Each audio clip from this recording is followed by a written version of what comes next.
¿Qué tal? Buenas tardes. Un gusto saludarles.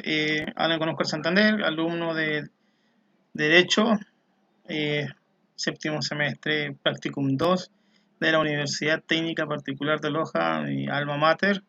Vamos a hablar ahorita sobre el hurto. Eh, Quisiera partir también nuevamente con un pensamiento. Dice, cuando nos referimos al robo en general hablamos de la depredación de privar a personas de forma injusta cosas que tienen derecho a disfrutar. En cambio, dudamos en utilizar la expresión robo cuando se trata de una acción efectuada por una necesidad. Fernando Sabater. Entonces, el COI establece en su artículo 189 como robo una acción que realiza una persona mediante amenazas o violencias, o sustraiga o se apodere de cosas muebles, ajenas, sea de violencia, pero tiene que tener violencia, como se dice. eh, para que pueda producirlo. Entonces, y obviamente arrancarse. Entonces, este tipo de delitos, si está privado, tiene una sanción de 5 a 7 años de, de prisión, dependiendo de todas las, ¿cómo se dice?, agravantes que tenga la situación. El hurto, el tipificado en el COIP, en el artículo 196, dice que es ejercer, ¿cómo se dice? No ejerce ni violencia, ni amenaza, ni intimidación. Como se apodera legítimamente de un mueble, una cosa ajena, y son sancionados de 6 a 2 años. O sea, son los que no se dan cuenta de cuando nos robaron, pero nos robaron. Ese es el hurto.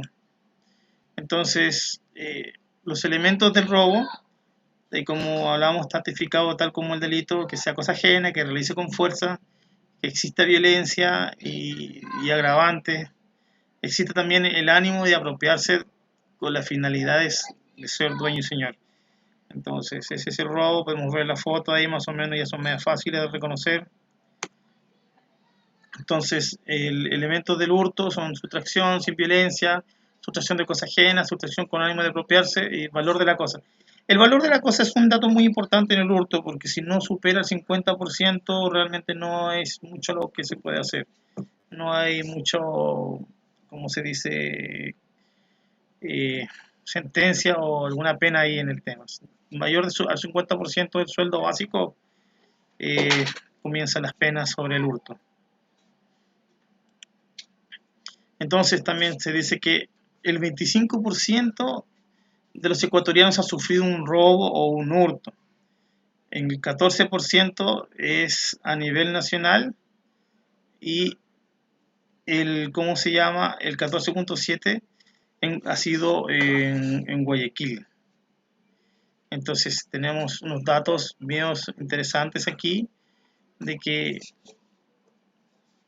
tenemos un 14% de que ha sido de robo así de persona a persona, para hacer la aclaración, y 14.7 de persona a persona, porque el 25 lo engrosan un montón de datos y un montón de tipos de robos. Entonces el 14 de persona a persona es el 14% y 14.7 es en Guayaquil. Y ojo que no es la más alta, a pesar de que todo el mundo dice que Guayaquil es el centro, pero no es así, no es la estadística más alta de la ciudad, del país. Entonces también tenemos esta estadística que yo creo que es muy importante, que indica, y estas estadísticas son fuentes del INEC, indica que casi el 30% de las personas o los ecuatorianos o personas que son víctimas de algún tipo de delito de robo no confían en el sistema judicial, así que no ponen la denuncia. Y le sigue el 18 que no confía en la policía, pero este dato es importante, que no, muchas personas ya no les importa, el 12.37. Es un número muy alto para que eso suceda. Entonces, estamos hablando de que hay un 29, un 30% de cada 100 robos, 30 personas no ponen la denuncia. Entonces, las estadísticas anteriores deberían ser engrosadas con estos valores y serían un poco más altos, porque realmente la sensación a veces puede suceder que indica que podrían pasar para más. Entonces, nuevamente aquí pasa a ser el factor familiar como dice acá, el nivel de educación, el nivel cultural, la personalidad, crisis económica y sobre todo familiar son determinantes para poder caer en este tipo de actividades. O sea, si el ejemplo claro que también nosotros pudimos ver en un estudio que estuvimos viendo un tío de observación es como ver que unos par de niños le entregaban a su mamá un gato que se lo habían encontrado, un gato angora, así un gato de raza, como se dice. Y la mamá no fue capaz de devolverlo, sino que ayudó a sus niños a que lo tuvieran y lo ocultaran. Entonces, el amor de esa madre provoca que los niños se acostumbren a realizar este tipo de hechos. Entonces, por ahí parte un poco la parte familiar, cuando son los valores más fuertes, deberían primar ese tipo de situaciones.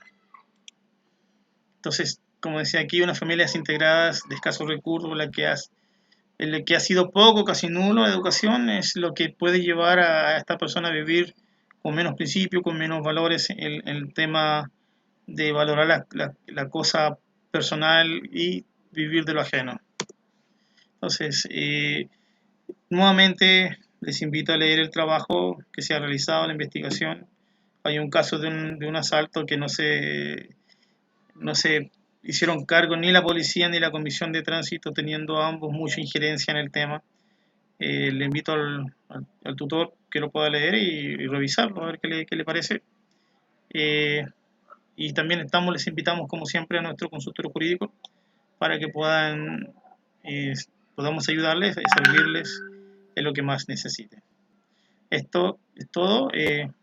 Un saludo si visiten nuestro consultorio jurídico de la UTPL.